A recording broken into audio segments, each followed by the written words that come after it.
हनुमान को वैराग्य 112वां कथा। अथानंतर पारस्परिक महास्नेह से बंधे राम लक्ष्मण का उष्ण वर्षा और शीत के भेद से 3 प्रकार का काल धीरे धीरे व्यतीत हो रहा था। परम ऐश्वर्य के समूहरूपी कमलवन में विद्यमान रहने वाले वे दोनों पुरुषोत्तम चंदन से लिप्त हुए के समान सुशोभित हो रहे थे। जिस समय नदियां सूख जाती हैं, वन दावानल से व्याप्त हो जाते हैं और प्रतिमा योग को धारण करने वाले मुनि सूर्य के सम्मुख खड़े रहते हैं, उस समय राम लक्ष्मण जल के फव्वारों से युक्त सुंदर महलों में तथा समस्त प्रिय उपकरणों से सुशोभित उद्यानों में क्रीड़ा करते थे। चंदन मिश्रित जल के महासुगंधित शीतल कणों को बरसाने वाले चमरों तथा उत्तमोत्तम फलों से वहां उन्हें हवा की जाती थी। वहां वे स्फटिक के स्वच्छ पटियों पर बैठते थे। चंदन के द्रव से उनके शरीर चर्चित रहते थे। जल से भीगे कमल पुष्पों की कलियों के समूह से बने बिस्तरों पर शयन करते थे। इलायची लौंग कपूर के चूर्ण के संसर्ग से शीतल निर्मल स्वादिष्ट और मनोहर जल का सेवन करते थे और नाना प्रकार की कथाओं में दक्ष स्त्रियां उनकी सेवा करती थी। इस प्रकार ऐसा जान पड़ता था मानो वे ग्रीष्म काल में भी शीतकाल को पकड़कर बलात् धारण कर रहे थे। 8 जिनका शरीर जल की धाराओं से धुल गया है, ऐसे मुनिराज जिस समय वृक्षों के मूल में बैठकर अपने अशुभ कर्मों का क्षय करते हैं, जहाँ कहीं कौंधती हुई बिजली के द्वारा प्रकाश फैल जाता है तो कहीं मेघों के द्वारा अंधकार फैला हुआ है, जहाँ जल के प्रवाह विशाल घर घर शब्द करते हुए बहते हैं और जहाँ किनारों को ढहाकर बहा ले जाने वाली नदियां बहती हैं, उस वर्षाकाल में वे मेरु के शिखर के समान उन्नत महलों में विद्यमान रहते थे। उत्तम वस्त्र धारण करते थे। कुमकुम केशर के द्रव से उनके शरीर लिप्त रहते थे। अपरिमित अगुरुचंदन का वे उपयोग करते थे। महाविलासिनी स्त्रियों के नेत्र रूप भ्रमर समूह के लिए वे कमलवन के समान सुखकारी थे और सुंदरी स्त्रियों के साथ क्रीड़ा करते हुए यक्षेंद्र के समान सुख से विद्यमान रहते थे। जिस काल में रात्रि के समय धर्मध्यान में लीन एवं वन के खुले चबूतरों पर बैठे मुनिराज बर्फरूपी वस्त्र से आवृत हो स्थित रहते हैं, जहाँ अत्यंत शीत वायु से वृक्ष नष्ट हो जाते हैं, कमलों के वन सूख जाते हैं और जहाँ लोग सूर्योदय को अत्यंत पसंद करते हैं, ऐसे शीतकाल में वे महलों के गर्भगृह में इच्छानुसार रहते थे। उनके वक्षस्थल तरुण स्त्रियों के स्तनों की क्रीड़ा के आधार थे। वीणा, मृदंग, बांसुरी आदि से उत्पन्न कानों के लिए उत्तम रसायन स्वरूप मधुर स्वर को वे अपनी इच्छानुसार करते थे। जिन्होंने अपनी वाणी से वीणा को जीत लिया था, ऐसी अनुकूल स्त्रियां बड़े आदर से उनकी सेवा करती थी और इसीलिए वे देवियों के द्वारा सेवित देवों के समान जान पड़ते थे। इस प्रकार वे पुण्यकर्म के प्रभाव से रात दिन अत्यधिक भोग संपदा से युक्त रहते हुए सुख से समय व्यतीत करते थे। गौतम स्वामी कहते हैं कि इस तरह वे दोनों लोकोत्तम पुरुष सुख से विद्यमान थे। हे राजन, अब वीर हनुमान का वृत्तांत सुन। पूर्व पुण्य के प्रभाव से हनुमान कर्णकुंडल नगर में देव के समान परम ऐश्वर्य का उपभोग कर रहा था। विद्याधरों के महात्म्य से सहित तथा उत्तमोत्तम क्रियाओं से युक्त हनुमान हजारों स्त्रियों का परिवार लिए इच्छानुसार पृथ्वी में भ्रमण करता था। उत्तम विमान पर आरूढ़ तथा उत्तम विभूति से युक्त श्रीमान हनुमान उत्तम वन आदि प्रदेशों में देव के समान क्रीड़ा करता था। अथानंतर किसी समय जगत के उन्माद का कारण फूलों से सुशोभित एवं प्रिय सुगंधित वायु के संचार से युक्त वसंत ऋतु आई, सो उस समय जिनेंद्र भक्ति से जिसका चित्त व्याप्त था, ऐसा हर्ष से भरा हनुमान अंतःपुर के साथ मेरु पर्वत की ओर चला। वह बीच में नाना प्रकार के फूलों से मनोहर और देवों के द्वारा सेवित कुलाचलों के शिखरों पर ठहरता जाता था, जिनमें मदोन्मत्त भ्रमर और कोयलों के समूह शब्द कर रहे थे, तथा जो मनोहर सरोवरों से दर्शनीय थे। ऐसे अनेकों वन, पत्र, पुष्प और फलों के कारण जो स्त्री पुरुषों के युगल से सेवनीय थे, ऐसे विचित्र वन, रत्नों से जगमगाते हुए पर्वत जिनमें निर्मल टापू थे तथा अत्यंत स्वच्छ पानी भरा था, ऐसी नदियां जिनमें उत्तम सीढ़ियां लगी थी तथा जिनके तटों पर ऊंचे ऊंचे वृक्ष खड़े थे, ऐसी वापिकाएं, नाना प्रकार के कमलों की केशर से जिनका पानी चित्र विचित्र हो रहा था तथा जो मधुर शब्द करने वाले पक्षियों से सेवित थे, ऐसे सरोवर, जो बड़ी बड़ी तरंगों के साथ उठी हुई फेन पंक्ति से मानो अट्टहास कर रही थी, तथा जो बड़े बड़े जलजंतुओं से व्याप्त थी, ऐसी अनेक आश्चर्यों से भरी महानदिया, सुशोभित वन पंक्तियों एवं उत्तमोत्तम उपवनों से युक्त तथा मन को हरण करने में निपुण नाना प्रकार के भवन और नाना प्रकार के रत्नों से निर्मित, पाप नष्ट करने में समर्थ तथा योग्य प्रमाण से युक्त अनेकों जिनकूट इत्यादि वस्तुओं को देखता तथा स्त्रियों के द्वारा सेवित होता हुआ परम अभ्युदय का धारक हनुमान धीरे धीरे चला जा रहा था, जो आकाश में बहुत ऊंचे चढ़कर विमान के शिखर पर स्थित था तथा जिसके रोमांच निकल रहे थे। ऐसा वह हनुमान स्त्री के लिए तत्त वस्तुएं दिखाता हुआ जा रहा था। वह कहता जाता था कि हे प्रिये, देखो देखो, सुमेरु पर्वत पर शिखर के समीप वे कितने सुंदर स्थान हैं, वहीं जिनेंद्र भगवान के अभिषेक हुआ करते हैं। ये नाना रत्नों से निर्मित, सूर्य तुल्य, मनोहर, ऊंची और बड़े बड़े शिखर देखो। इन मनोहर द्वारों से युक्त तथा रत्नों से आलोकित गंभीर गुफाओं और परस्पर एक दूसरे से मिली दूर दूर तक फैलने वाली किरणों को देखो। यह पृथ्वीतल पर मनोहर भद्रशाल वन है। यह मेखला पर स्थित जगत प्रसिद्ध नंदन वन है।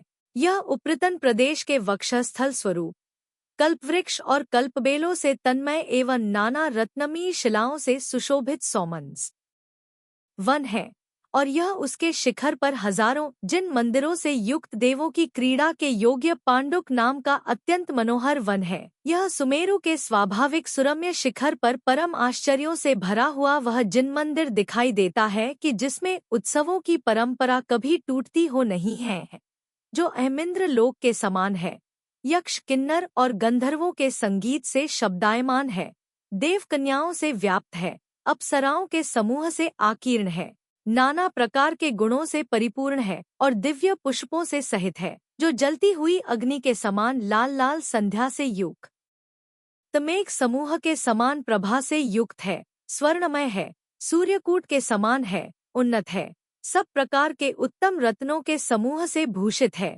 उत्तम आकृति वाला है, हजारों मोतियों की मालाओं से सहित है, छोटे छोटे गोले और दर्पणों से सुशोभित है, छोटी छोटी घंटियों, रेशमी वस्त्र, फन्नूस और चमरों से अलंकृत है, उत्तमोत्तम प्राकार, तोरण और ऊंचे गोपुरों से युक्त है, जिस पर नाना रंग की पताकाएं फहरा रही हैं, जो सुवर्णमय खंभों से सुशोभित है, गंभीर है, सुंदर छज्जों से युक्त है, जिसका संपूर्ण वर्णन करना अशक्य है, जो 50 योजन लंबा है और 36 योजन चौड़ा है।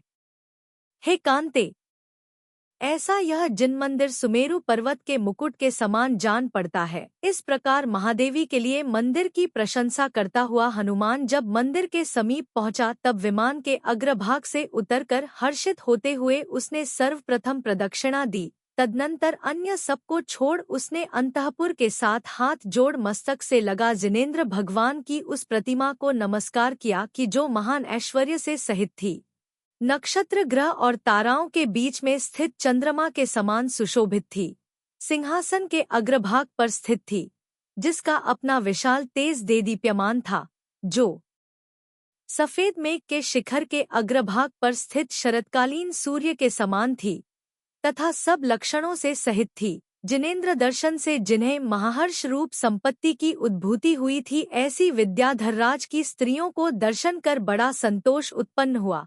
तदनंतर जिनके सघन रोमांच निकल आए थे, जिनके लंबे नेत्र हर्षातिरेक से और भी अधिक लंबे दिखने लगे थे, जो उत्कृष्ट भक्ति से युक्त थी, सब प्रकार के उपकरणों से सहित थी, महाकुल में उत्पन्न थी तथा परचेष्टा को धारण करने वाली थी, ऐसी उन विद्याधरियों ने देवांगनाओं के समान जिनेंद्र भगवान की पूजा की। सुवर्णमय, पद्मराग मणिमय तथा चंद्रकांतमणिमय कमल तथा अन्य स्वाभाविक पुष्प, सुगंधि से दिनमंडल को व्याप्त करने वाली परम उज्ज्वल गंध जिसकी धूमशिखा बहुत ऊंची उठ रही थी, ऐसे पवित्र द्रव्य से उत्पन्न धूप, भक्ति से समीप में लाकर रखे हुए बड़ी बड़ी शिखाओं वाले दीपक और नाना प्रकार के नैवेद्य से हनुमान ने जिनेंद्र देव की पूजा की। तदनंतर जिसका शरीर चंदन से व्याप्त था, जो केशर के तिलकों से युक्त था, जिसका शरीर वस्त्र से आच्छादित था, जिसके पाप छट गए थे, जिसका मुकुट वानर चिन्ह से चिह्नित एवं फुरायमान किरणों के समूह से युक्त था और हर्ष के कारण अत्यधिक विस्तृत नेत्रों की किरणों से जिसका मुख व्याप्त था, ऐसे हनुमान ने जिनेंद्र भगवान का ध्यान कर तथा पाप को नष्ट करने वाले स्तोत्रों से सुरासुरों के गुरु श्री जिनेंद्र देव की प्रतिमा की बार बार उत्तम स्तुति की। तदनंतर विलास विभ्रम के साथ बैठी हुई अप्सराएं जिसे देख रही थी, ऐसे हनुमान ने वीणा गोद में रख संगीत रूपी अमृत प्रकट किया। गौतम स्वामी कहते हैं कि जिन्होंने अपने नेत्र जिनेंद्र भगवान की पूजा में लगा रखे हैं तथा जिनकी आत्मा नियम पालन में सावधान है, ऐसे मनुष्य कल्याण को सदा अपने हाथ में रखते हैं। जो जिनेंद्र भगवान की पूजा में लीन है तथा उनके मंगलमय दर्शन करते हैं, ऐसे निर्मल चित्त के धारक मनुष्यों के लिए कोई भी कल्याण दुर्लभ नहीं है। श्रावक के कुल में जन्म होना, जिनेंद्र भगवान में सुदृढ़ भक्ति होना और समाधिपूर्वक मरण होना, यही मनुष्य जन्म का पूर्ण फल है। इस तरह चिरकाल तक वीणा बजाकर बार बार स्तुति और पूजा कर, वंदना कर तथा नई नई भक्ति कर आत्मज्ञ जिनेंद्र भगवान के लिए पीठ नहीं देता हुआ हनुमान नहीं चाहते हुए की तरह विश्रब्ध हो जिन मंदिर से बाहर निकला। तदनंतर हजारों स्त्रियों के साथ विमान पर चढ़कर उसने उत्तम ज्योतिषी देव के समान मेरु पर्वत की प्रदक्षिणा दी। उस समय सुंदर क्रियाओं को धारण करने वाला हनुमान एक दूसरे गिरिराज के समान प्रेमवश मानो सुमेरु से जाने की अंतिम आज्ञा हो ले रहा हो। तदनंतर सब जिन मंदिरों पर उत्तम फूल बरसाकर भरतक्षेत्र की ओर धीरे धीरे आकाश में चला। अथानंतर परमराग अत्यधिक लालिमा पक्ष में उत्कट प्रेम से युक्त संध्या सूर्य का आलिंगन कर खेद दूर करने की इच्छा से ही मानो अस्ताचल के ऊपर निवास को प्राप्त हुई। वह समय कृष्ण पक्ष का था, अतः तारारूपी बंधुओं से आवृत और चंद्रमारूपी पति से रहित रात अत्यधिक सुशोभित नहीं हो रही थी, इसलिए उसने आकाश से उतर सुरदुंदुभी नामक परम मनोहर प्रत्यंत पर्वत पर धीरे से अपनी सेना ठहरा दी, जहां कमलों और नील कमलों की सुगंधि को धारण करने वाली वायु धीरे धीरे बह रही थी। ऐसे उस प्रत्यंत पर्वत पर जिनेंद्र भगवान की कथा में लीन सैनिक यथायोग्य सुख से ठहर गए। अथानंतर हनुमान कैलास पर्वत के ऊपरी मैदान के समान विमान की चंद्रशाला संबंधी शिखर के समीप सुख से बैठा था कि उसने बहुत ऊंचे आकाश से गिरते हुए तथा क्षण एक में अंधकार रूप हो जाने वाले देदीप्यमान कांति के धारक ज्योतिर्बिंब को देखा। देखते ही वह विचार करने लगा कि हाय हाय, बड़े दुख की बात है कि इस संसार में वह स्थान नहीं है जहाँ देव समूह के बीच भी मृत्यु इच्छानुसार क्रीड़ा नहीं करती हो, जहाँ देवों का भी जन्म सब ओर से बिजली, उल्का और तरंग के समान अत्यंत भंगुर है, वहाँ अन्य प्राणियों की तो कथा ही क्या है। इस प्राणी ने संसार में अनंत बार जिस सुख दुख का अनुभव नहीं किया है, वह 3 लोक में भी नहीं है। अहो, यह मोह की बड़ी प्रबल महिमा है कि यह जीव इतने समय तक दुख से भटकता रहा है। हजारों उत्सर्पिणियों और अपसर्पिणियों में कष्ट सहित भ्रमण करने के बाद मनुष्य पर्याय प्राप्त होती है, सो खेद है कि वह उस प्रकार नष्ट हो गई कि जिस प्रकार मानो प्राप्त ही न हुई हो। विनाशी सुखों में आसक्त प्राणी कभी तृप्ति को प्राप्त नहीं होते और उसी अतृप्त दशा में संताप से परिपूर्ण अंतिम अवस्था को प्राप्त हो जाते हैं। चंचल कुमार्ग में प्रवृत्ति करने वाली और अत्यंत दुखदायी इंद्रियां जिनमार्ग का आश्रय लिए बिना शांत नहीं होती। जिस प्रकार दीन मृग और पक्षी जाल से बद्ध हो जाते हैं, उसी प्रकार ये मोही प्राणी विषयजाल से बद्ध होते हैं। जो मनुष्य सर्प के समान विषयों के साथ क्रीड़ा करता है, वह मूर्ख फल के समय दुख रूपी अग्नि से जलता है। जैसे कोई मनुष्य वर्ष भर कष्ट भोग कर एक दिन के राज्य की अभिलाषा करे, वैसे ही विश्व सुख का उपभोग करने वाला यह मूर्ख प्राणी चिरकाल तक कष्ट भोग कर थोड़े समय के लिए सुख की आकांक्षा करता है। यद्यपि यह प्राणी जानता हुआ भी मोहरूपी चोर के द्वारा ठगाया जाता है, तथापि कभी आत्मकल्याण नहीं करता। इससे अधिक कष्ट और या होगा।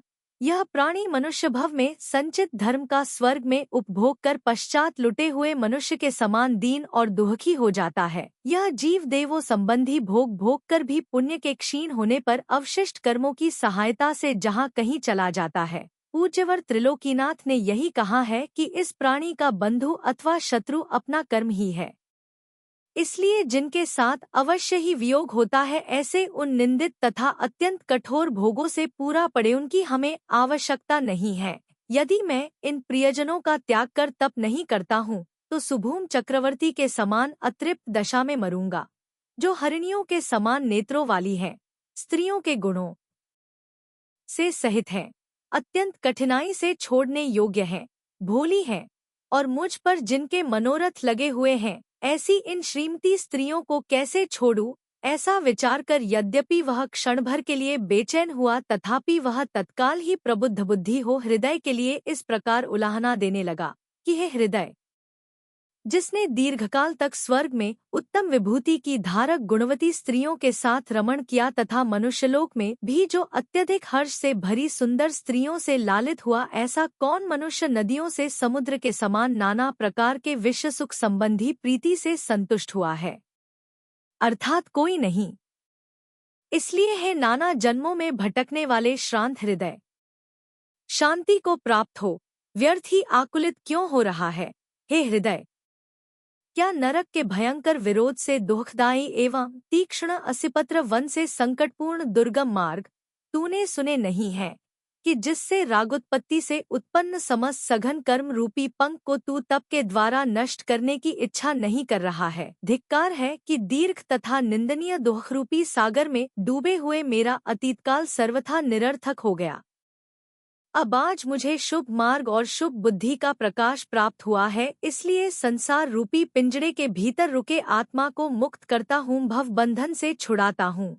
इस प्रकार जिसने हृदय में दृढ़ निश्चय किया है तथा जीव लोक का जिसने यथार्थ विवेक देख लिया है, ऐसा मैं मेघ के संसर्ग से रहित सूर्य के समान तेजस्वी होता हुआ सन्मार्ग पर गमन करने के लिए उद्यत हुआ हूँ। इस प्रकार आर्ष नाम से प्रसिद्ध श्री विषयणाचार्य विरचित पद्मपुराण में हनुमान के वैराग्य का वर्णन करने वाला 112वां पर्व पूर्ण हुआ।